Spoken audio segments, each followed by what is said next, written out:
Quero cumprimentar a você que acessou agora este site e clicou no meu vídeo. Eu quero te cumprimentar e te dizer que a paz do Senhor Jesus Cristo esteja reinando em sua vida, em seu lar, em sua família, no seu trabalho, na sua empresa, onde quer que você esteja. Eu quero ministrar a paz de Jesus Cristo para a sua vida. Estarei lendo agora o capítulo 12 do Evangelho de Mateus, que diz assim: Jesus é o Senhor do sábado. Naquele tempo passou Jesus pelas searas em um sábado, e os seus discípulos, tendo fome, começaram a colher espigas e a comer. E os fariseus, vendo isso, disseram-lhe: Eis que os teus discípulos fazem o que não é lícito fazer num sábado. Ele, porém, lhes disse: Não tendes lido o que fez Davi quando teve fome, ele e os que com ele estavam? Como entrou na casa de Deus e comeu os pães da proposição, que não lhe era lícito comer, nem aos que com ele estavam, mas só aos sacerdotes? Ou não tendes lido na lei que aos sábados os sacerdotes no templo violam o sábado e ficam sem culpa?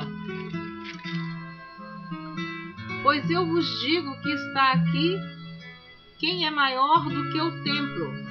Mas se vós soubesses o que significa misericórdia... vou ler novamente o versículo 7. Mas se vós soubesses o que significa misericórdia quero e não sacrifício, não condenaríeis os inocentes, porque o Filho do Homem até do sábado é Senhor.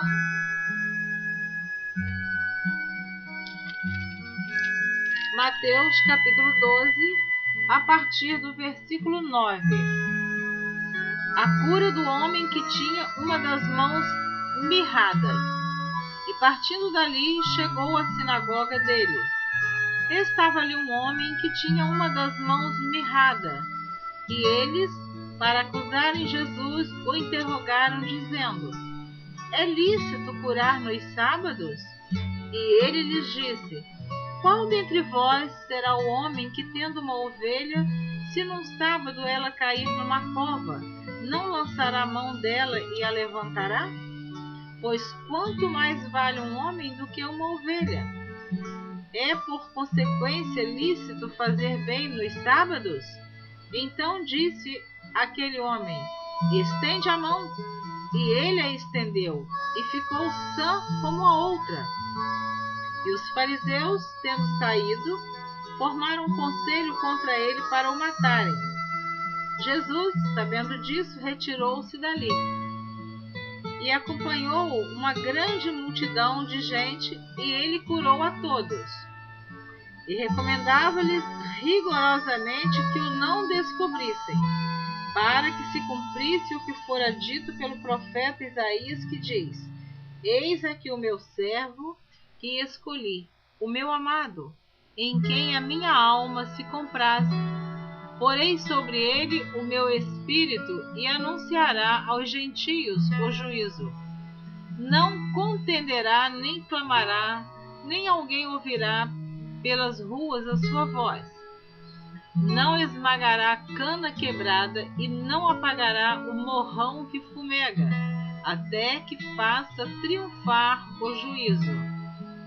E no seu nome os gentios esperarão. A blasfêmia dos fariseus. Trouxeram-lhe então o endemoniado cego e mudo, e de tal modo o curou que o cego e mudo falava e via. E toda a multidão se admirava e dizia: Não é este o filho de Davi? Mas os fariseus, ouvindo isso, diziam: Este não expulsa os demônios, senão por Beelzebu, príncipe dos demônios. Jesus, porém, conhecendo os seus pensamentos, disse-lhes: Todo reino dividido contra si mesmo é devastado, e toda cidade ou casa dividida contra si mesma não subsistirá. E se Satanás expulsa a Satanás, está dividido contra si mesmo. Como subsistirá, pois, o seu reino? E se eu expulso os demônios por Beelzebu, por quem os expulsam então os vossos filhos? Portanto, eles mesmos serão os vossos juízes. Mas se eu expulso os demônios pelo Espírito de Deus, é conseguintemente chegado a vós o reino de Deus. Ou como pode alguém entrar em casa do homem valente e furtar os seus bens, se primeiro não manietar o valente, saqueando então a sua casa? Quem não é comigo é contra mim, e quem comigo não ajunta, espalha. Portanto, eu vos digo, todo pecado e blasfêmia se perdoará aos homens, mas a blasfêmia contra o Espírito não será perdoada aos homens. E se qualquer disser alguma palavra contra o Filho do Homem, ser-lhe-á perdoada. Mas, se alguém falar contra o Espírito Santo, não lhe será perdoado, nem neste século, nem no futuro. Árvores e seus frutos. Ou dizeis que a árvore é boa e o seu fruto bom, ou dizeis que a árvore é má e o seu fruto mau, porque pelo fruto se conhece a árvore. Raça de víboras, como podeis vós dizer boas coisas, sendo maus? Pois do que há em abundância no coração, disso fala a boca. O homem bom tira boas coisas do seu bom tesouro, e o homem mau do mau tesouro tira coisas más. Mas eu vos digo que de toda palavra ociosa que os homens disserem, hão de dar conta no dia do juízo. Porque por tuas palavras serás justificado, e por tuas palavras serás condenado. O milagre de Jonas. Mateus capítulo 12, versículo 38 em diante. Então alguns dos escribas e dos fariseus tomaram a palavra, dizendo: Mestre, quiséramos ver da tua parte algum sinal. Mas ele lhes respondeu e disse: Uma geração má e adúltera pede um sinal, porém não se lhe dá outro sinal senão o do profeta Jonas.